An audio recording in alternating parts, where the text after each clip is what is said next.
મિત્રો, આ કહાની ભલભલાને રડાવી દે એવી છે, માટે આ કહાનીના અંત સુધી જરૂરથી જોડાયેલા રહેજો. સાંજના લગભગ 5 વાગી ચૂક્યા હતા. આકાશના આછા કેસરી રંગે ઘરના આંગણામાં એક અજબની શાંતિ પાથરી દીધી હતી. પરંતુ સાસરીના મકાનની બહાર ઊભેલી સુધાના હૃદયમાં એ ક્ષણ શાંતિથી ખૂબ જ દૂર હતી. રોજ જેવી શાંતિ નહીં, પરંતુ આજનો દિવસ કંઈક ખાસ હતો. આજે સુધાને ઘરે લગ્નનો પહેલો પ્રસંગ હતો. આજ તેનું મામેરું આવવાનો દિવસ હતો. આજ એનો ભાઈ મામેરું લઈને આવવાનો હતો.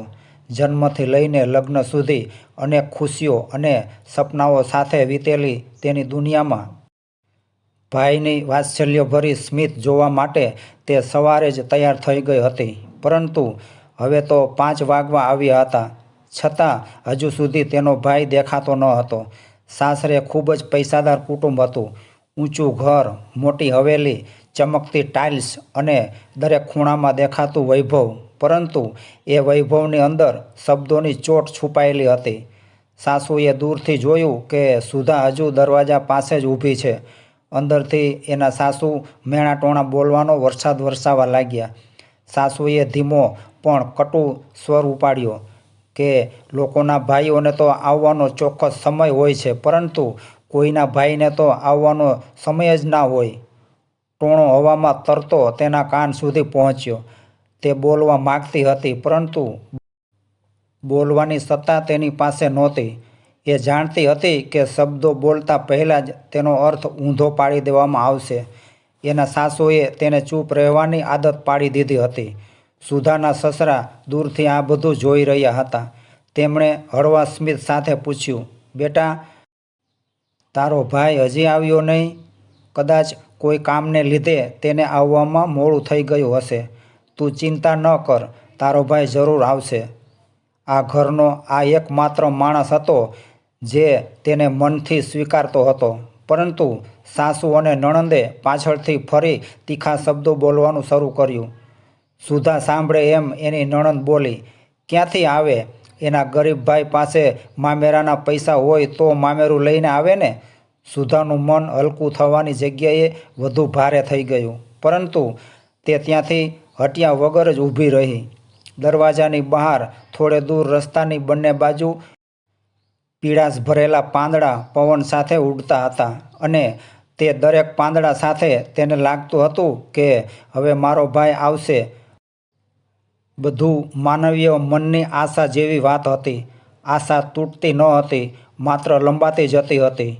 ઘરમાં મહેમાનો માટે તૈયારી ચાલી રહી હતી. આજના દિવસે સાસરીવાળાઓએ અલગ પ્રકારનું ભોજન બનાવેલું હતું, કારણ કે આજે મામેરાનો દિવસ હતો. પરંતુ જ્યારે સુધાનો ભાઈ ન આવ્યો ત્યારે ઘરનું વાતાવરણ બદલાઈ ગયું. સાસુએ ફરી કહ્યું, આવી છોકરીને આપણે વહુ બનાવીને આપણા ઘરે લાવ્યા એ જ મોટી ભૂલ. સાસરીમાં પહેલો પ્રસંગ હોવા છતાં એનો સગો ભાઈ મામેરું લઈને જો સમયસર ન આવે તો પછી શું કામનું? એને એટલી પણ ખબર નથી પડતી કે આજે મારી બહેનને ઘરે પહેલો પ્રસંગ છે, તો મારે મામેરું લઈને સમયસર જવું જોઈએ.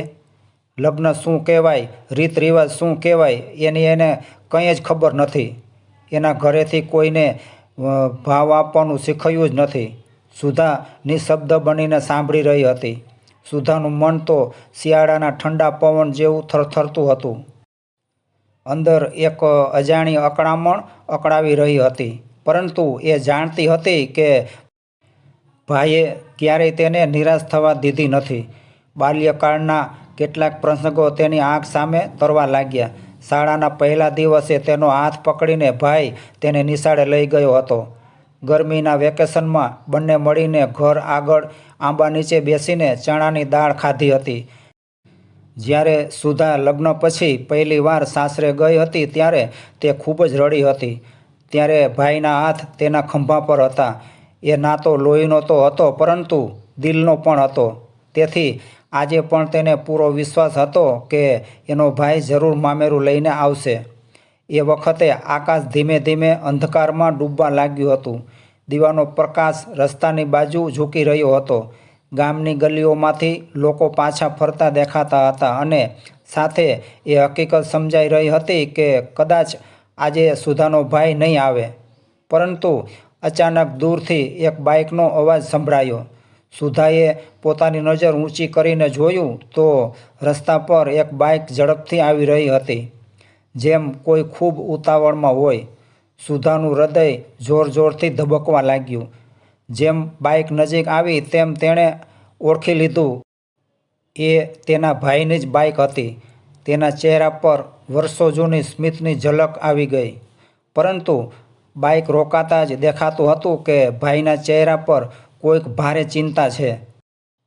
સુધાનો ભાઈ બાઇક પરથી ઉતર્યો અને પોતાની બહેનને મળતા પહેલાં સાસરિયાઓ સાથે હાથ મિલાવ્યા અને ભારતીય પરંપરા મુજબ જય શ્રી કૃષ્ણ કહીને બે હાથ જોડીને પ્રણામ કર્યા.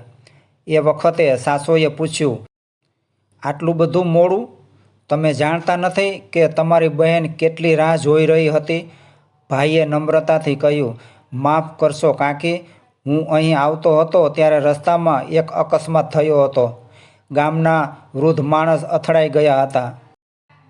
એને મારે હોસ્પિટલ લઈ જવા પડ્યા હતા અને પોલીસની માહિતી આપવી પડી હતી, એટલે થોડું મોડું થયું. સાસુએ આંખો ફેરવી જાણે તેને વિશ્વાસ ન હોય. એના સાસુ મોઢું મચકોડીને બોલ્યા કે મોડું થાય એટલે બધા આવી જ બનાવટી વાતો જ ઉપજાવી કાઢતા હોય છે. સુધાના ભાઈએ કંઈ જવાબ ન આપ્યો. એ સીધો જ સુધાની સામે આવ્યો. બંનેની આંખો મળી. સુધાની આંખમાં ચિંતા પણ હતી અને રાહનો થાક પણ હતો. ભાઈએ હળવેથી કહ્યું કે માફ કરજે બહેન, સાચે જ હું અટવાઈ ગયો હતો. તું તો તારા ભાઈને જાણે જ છે ને, મેં ક્યારેય તને આટલી રાહ જોવડાવી છે ખરી? સુધાની આંખમાં આંસુ સાથે હોઠ પર હળવું સ્મિત ફેલાઈ ગયું. પરંતુ તે ક્ષણનો આનંદ ઘરમાં કોઈએ સ્વીકાર્યો નહીં. મામેરું લાવેલી થેલીમાં સાસુએ જોયું અને કહ્યું, બસ આટલું જ? આટલું જ મામેરું? અમારા ઘર પ્રમાણે તો તમારે મામેરું લાવવું જોઈએ ને? ભાઈએ બહુ સંયમથી કહ્યું કે કાકી, હું મનથી જેટલું કરી શક્યો છું અને મારી શક્તિ હતી એ પ્રમાણે હું લાવ્યો છું. પરંતુ સાસુએ ફરી ચટાકેદાર વાત કરી, પરંતુ અમારા ઘર પ્રમાણે તો તમારે લાવવું જોઈએ ને? સાસુની વાતનો ઘાવ સુધાના હૃદયને વીંધતો ગયો. પરંતુ એક ક્ષણે ભાઈએ પાછું ના જોયું. તેણે સુધાનો હાથ પકડીને કહ્યું કે ચાલ બહેન, અંદર જઈએ. બંને અંદર ગયા. સસરા આગળ આવ્યા અને ભાઈને બેસવા માટે કહ્યું. સસરા સ્વભાવથી ઘણા સારા હતા.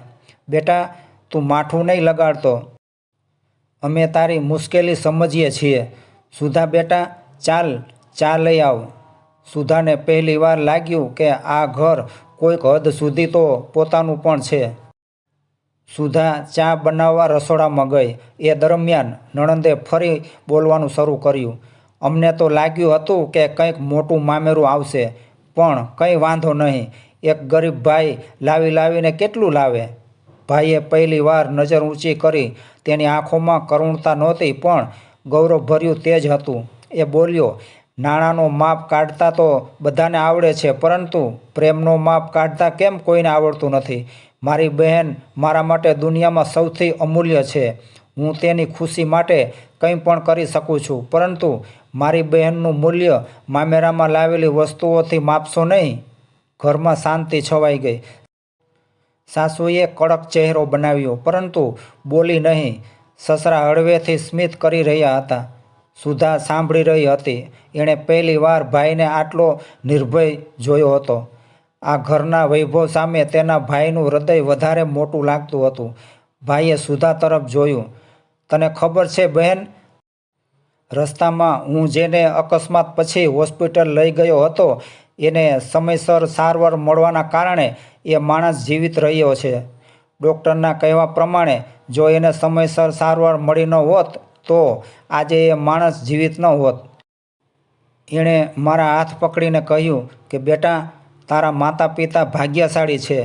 હું વિચારતો હતો કે મારા માતા પિતા ભાગ્યશાળી છે કે મારી બહેન ભાગ્યશાળી છે કે પછી હું ભાગ્યશાળી છું. એની આંખો ભીની થઈ ગઈ. સુધાની આંખોમાંથી પણ પાણી વહી ગયું. ઘરનું વાતાવરણ ધીમે ધીમે નરમ બનતું ગયું. સુધા થોડીવારમાં ચા લઈને આવી. સસરાએ સુધાના ભાઈને કહ્યું કે બેટા, માણસાઈ પૈસા કરતાં મોટી છે. તે જે કર્યું છે એ ખરેખર ગર્વ લેવા જેવી બાબત છે. સાસુ થોડીવાર શાંત થઈ ગઈ. કદાચ સસરાના શબ્દોનો પ્રભાવ હતો. ભાઈએ બહેન અને તેના સસરા પાસે ઘરે જવાની રજા માગી, પરંતુ સુધાના સસરાએ જવાની ચોખ્ખી ના પાડી. કહ્યું કે અત્યારે ઘણી મોડી રાત થઈ ગઈ છે, એટલે રાત્રે બાઇક ચલાવવામાં જોખમ છે. તમે આજે અહીં રોકાઈ જાઓ અને કાલે બપોરે જમીને શાંતિથી જજો.